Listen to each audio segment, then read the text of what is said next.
storm watch has been upgraded to a tropical storm warning for the Antelope Valley, Calabasas, and other hills, Catalina and Central Eastern Antelope Valley foothills, Eastern San Fernando Valley, Eastern San Diego,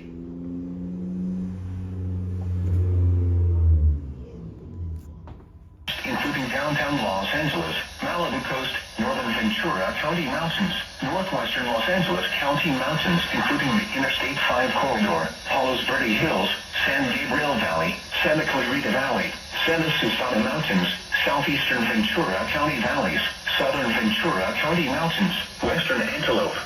Valley foothills, western San Fernando Valley, western San Gabriel Mountains, including the Highway 14 corridor, and western Santa Monica Mountains.